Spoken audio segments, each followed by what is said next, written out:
श्री गुरुचरण कमलेभ्यो नमो नमः। अखंड मंडलाकारं व्याप्तं येन चराचरं तत्पदं दर्शितं येन तस्मै श्री गुरवे नमः। योऽन्ता प्रविश्य मम वाचमिमां प्रसुप्तां संजीवयत्यखिल शक्तिधर सुधाम्ना अन्यास्य हस्तचरण श्रवणत्वगादीन् प्राणान् नमो भगवते पुरुषाय तुभ्यम्। माता रामो मत्पिता रामचन्द्रः स्वामी रामो मत्सखा रामचन्द्रः सर्वस्वं मे रामचन्द्रो दयालु नान्यं जाने नैव जाने न जाने। वन्दे विदेहतनया पदपुण्डरीकं कैशोरसौरभसमं हृदयोगिचित्तम्। हन्तुं त्रितापमनिशं मुनिहंससेव्यं सन्मानशालि परिपीत परागपुण्यम्। वंशी विभूषित करान्नवनीरदाभात् पीताम्बराधरोऽबिम्बफलाधरोष्ठात् पूर्णेन्दु सुन्दर मुखाधर विन्दनेत्रात् कृष्णात् परं किमपि तत्त्वमहं न जाने।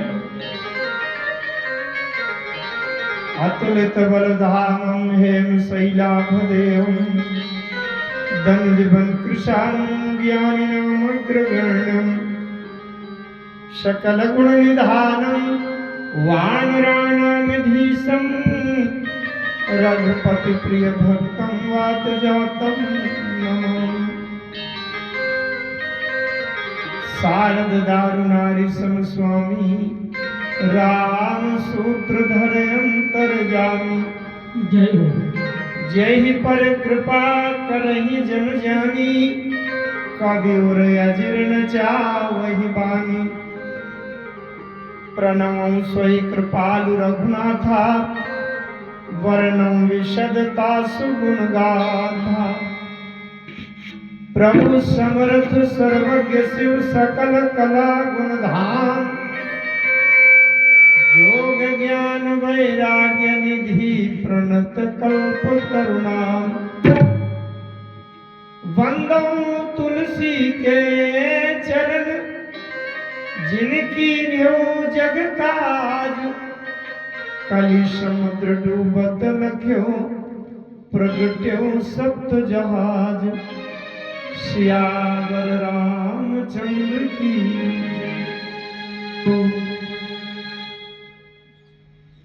भगवान की बड़ी कृपा हुई है।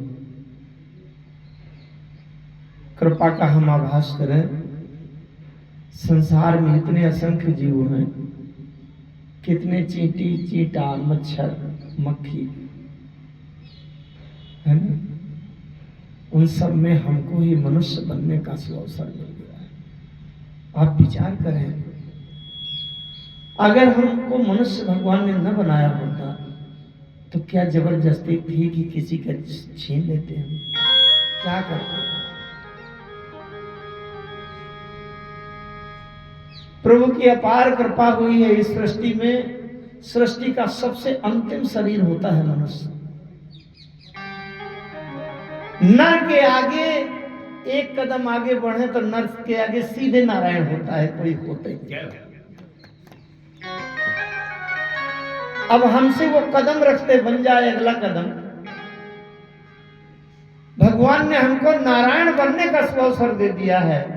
आचरण से, विचार से, सत्संग से, स्वभाव से अगर हम संभल जाएं तो नर के बाद सीधे नारायण होता है। इससे बड़ी कृपा और भगवान की क्या हो सकती है? दूसरी कृपा आप सोचें, मनुष्य भी बने हैं तो सऊदी अरब में नहीं बन गए, पाकिस्तान में नहीं बन गए, नहीं बकरा काट काट के बकरीद मनाते कि न मनाते। अच्छा आप सोचो, हाँ, उस घर में हमको पैदा कर दिया होता तो हम भी तो वही करते कि न करते। यह हमारे बचाने से नहीं हुआ है। मेरे भगवान इतने कृपालु हैं कि कितना बचा दिया। अच्छा भारत में भी हैं, उड़ीसा में, तमिलनाडु में, केरला, कर्नाटका में कहीं कर देते, पश्चिम बंगाल में तो भी मछली चावल खाते।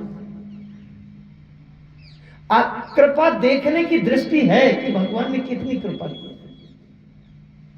अब उस कृपा का लाभ हम ना ले पाए तो दुर्भाग्य हमारा। ऐसी पवित्र भूमि दे दिया, क्या कहना है। भारत भूमि, वो भी आर्यावर्त वैदिक संस्कार विचार आचरण वाले इस वातावरण में हमको मनुष्य बना दिया प्रभु ने। और इसके बाद ऐसे पवित्र नगर गरोठा, वहां भगवान हनुमानगढ़ी में हनुमान जी विराजमान हैं। भगवान का स्थान बन चुका है। त्रिलोकीनाथ भगवान मेरे प्रभु विराजमान होंगे। जहां जिस स्थान पर सदैव सत्संग, भगवान की कथा, तमाम यज्ञ आदि ये सब वैदिक कार्यक्रम होते रहते हैं, ऐसी पवित्र भूमि। इस भूमि के धूल का एक एक कण वंदनीय है। मैं इस धरा को, धरती को प्रणाम करता हूं जिस जगह पर इतने सब सत्संग, कथाएं, भगवान का नाम संकीर्तन, वैदिक मंत्रों से जहां इस प्रकार के सब कार्यक्रम होते हैं। इस पावन भूमि में पहुंचकर भगवान की कथा कहने का अवसर मिल रहा है, सुनने का अवसर मिल रहा है। एक बात ये समझ लीजिएगा कि कथा कहना और सुनना, उसमें कोई छोटा या बड़ा नहीं होता। भगवान की कथा मिल रही है, कोई जीभ हिलाकर वाणी से कह रहा है तो कोई कानों से सुन रहा है। हम दोनों पक्ष के सभी भाग्यशाली हैं, किसी भी माध्यम से मिले वो विचार मिल रहे हैं परमात्मा संबंधी। ये भगवान की बड़ी कृपा। हनुमान जी महाराज के संरक्षण के बिना इस धरती में कहीं कोई राम कथा हो ही नहीं सकती। यत्र यत्र रघुनाथ कीर्तनम तत्र तत्र कृतमस्तकांजलि। जय हो। ऐसे हनुमान जी महाराज के सामने, चरणों के सामने बैठकर प्रभु का गुणगान करने की ये जो कृपा हुई है, संयोग मिला है, ये हमारे जीवन सुधारने, संवारने के लिए मिला है। गोस्वामी तुलसीदास जी का उपकार हमें भूलना नहीं चाहिए। अगर उन्होंने हिंदी की लेखनी न चलाई होती तो ब्रह्म सूत्र, वेदांत, उपनिषद कितने लोग सुनते, कितने समझ पाते, कितने लोग कहते। हम जैसे कलयुगी वातावरण में जहाँ बुद्धि, रुचि, इसमें तन्मयता कम है, वहाँ गोस्वामी जी ने संपूर्ण वेद, वेदांत, ब्रह्म ज्ञान को कहानी के रूप में, कथा में समाहित करके और हम जैसे को दे दिया है। इसलिए पूज्यपाद गोस्वामी जी के पाद पद्मों में हजारों हजार प्रणाम करते। हमारे कथा के बड़े रसिक, बड़े पारखी, भगवान की कृपा से आदरणीय भैया अशोक त्रिपाठी जी, उनके अंदर भगवान की प्रेरणा हुई। कथा तो यहाँ होती ही रहती है, कोई नई बात नहीं है, लेकिन प्रभु की कृपा से संयोग बनना था तो साल भर से लगभग उनकी इच्छा थी मुझे यहाँ बुलाने की। मैं कोई विशेष नहीं हूँ, लेकिन उनकी भावना हमारे स्वभाव से, विचारों से, किसी से भी जुड़ी है। बहुत अच्छी बात है। ये भी जन्म जन्मांतरों का कोई संबंध होता है, तभी व्यक्ति एक दूसरे के विचारों से प्रभावित होता है। उनका पूरा परिकर, परिवार, उनके बड़े भाई साहब जो रेलवे में स्टेशन मास्टर से सेवानिवृत्त हैं, डॉक्टर साहब अर्जरिया जी, बड़ी प्रसन्नता की बात है अशोक त्रिपाठी जी की बहनें दोनों और उनके भैरवी साहब आए हैं, बंबई से आए हैं, कथा सुनने के लिए आए। मैं उनका अपने हृदय से क्या कैसे व्यक्त करूं भाव, इतना हृदय से सम्मान उनके प्रति है कि जो कथा का इतना महत्व करता हो कि केवल कथा सुनने के लिए बंबई से यहाँ आए हैं, तो उनके प्रति भी मेरे हृदय की संपूर्ण भावनाएं हैं। आप जितने लोग भी बैठे हैं सबका मैं समान रूप से उतना ही आदर करता हूं, चाहे कोई आयोजक के संयोजक के रूप में हो, 15-25 हजार रुपया खर्च किया हो, और चाहे किसी ने झाड़ू लगा दिया हो, ये चटाई बिछा दिया हो, वो भी उतना ही भाग्यशाली है। या किसी ने कुछ भी नहीं किया, केवल आकर के बैठ करके कथा सुन रहे हैं, उनका भी मैं हृदय से राम जी का रूप मानकर समझकर उनके प्रति अभिवादन, नमन, वंदन, अभिनंदन करता हूं। हमारे शास्त्री जी ज्योतिष के कर्मकांड के विद्वान हैं। यहाँ यद्यपि मुझे केवल व्याख्यात्मक कथा प्रस्तुत करनी थी, लेकिन हमारे संगीत के दोनों बड़े विद्वान, और मुझे लगता है एक समस्या होती है नए में मिलान में, कि मिलान नहीं मिल पाता। मैंने कहा था त्रिपाठी जी से कि अगर संगीत की कथा कहनी है तो जो मेरे साथ चलते हैं वही बुलाओ तो ठीक रहता है, लेकिन आप लोग बड़े दक्ष हैं, बड़े कुशल हैं, मुझे लगता है संगति मिलेगी, भगवान कृपा करेंगे। और हमें तो राम कथा से हमारा लक्ष्य रहता है, ये तो साथ के साज सज्जा हैं, है? मुख्य उद्देश्य है हमारा कथा से वो भाव समझना जिससे हमारा हृदय बदले, विचार बदले, स्वभाव बदले, दृष्टि बदले, दृष्टिकोण बदले, हमारा लक्ष्य देखना पड़े। अभी तक हम संसार के धन संपत्ति, मकान और कार, गाड़ी, बंगला के उद्देश्य से अपने जीवन को दौड़ा रहे थे, लेकिन राम कथा के माध्यम से मैं राम जी से प्रार्थना करता हूँ, प्रभु ये हमारे जीवन का लक्ष्य नहीं है, बीच में मिले, सुख सम्मान बहुत संपत्ति मिले, इसमें कोई दोष नहीं है, लेकिन हमारा मुख्य लक्ष्य है राम जी के चरण मिले, उसी से जीव का कल्याण होगा और कोई कल्याण करने वाला नहीं। जय। आइए, यद्यपि अभी तक मैं निश्चित नहीं कर पाया, मैं अशोक जी से पूछ रहा था रामचरितमानस के 7 कांड के किसी भी प्रसंग, किसी भी पात्र, किसी भी पंक्ति, किसी भी सिद्धांत पर कोई विशेष इच्छा रुचि हो तो आप बताइएगा। लेकिन हमारे त्रिपाठी जी कहते हैं भगवान की कथा तो प्रत्येक प्रसंग, प्रत्येक चर्चा कल्याणकारी होती है। और वास्तव में आप कथा के प्रसंग के चक्कर में बिल्कुल न पड़े, क्योंकि भगवान की जो कथा है केवल हमें शिक्षा देने के लिए हुई है। आइए हम अपने मन, बुद्धि, चित्त को संसार से उठा करके, हटा करके और ईश्वर चिंतन में, भगवत चिंतन में, अपने आत्म कल्याण की दिशा में पहुंचाएं। तो इसलिए मन, बुद्धि, चित्त को यहाँ से उठाकर वहां पहुंचाने के लिए 2 बार भगवान के नाम का संकीर्तन करें। तत्पश्चात सहज दया के धाम,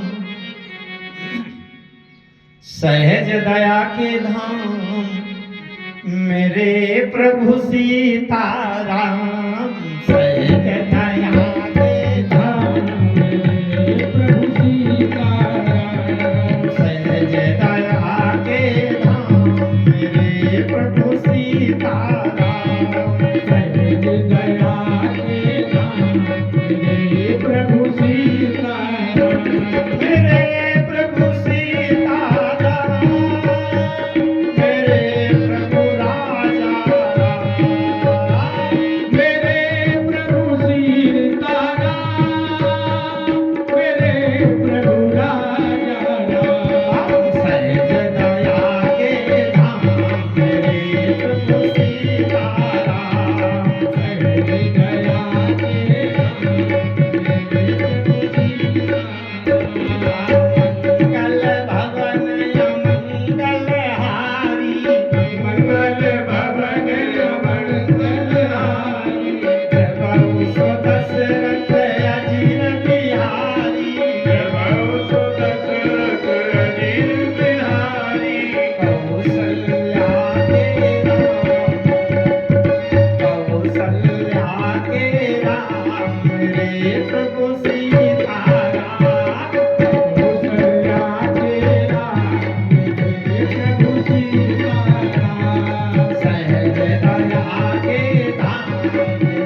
भगवान की जय हो। श्री रामचरितमानस भगवान की जय हो। संकट मोचन श्री हनुमान जी भगवान की जय हो। पूज्यपाद गोस्वामी तुलसीदास जी महाराज की जय हो। जय जय श्री सीताराम।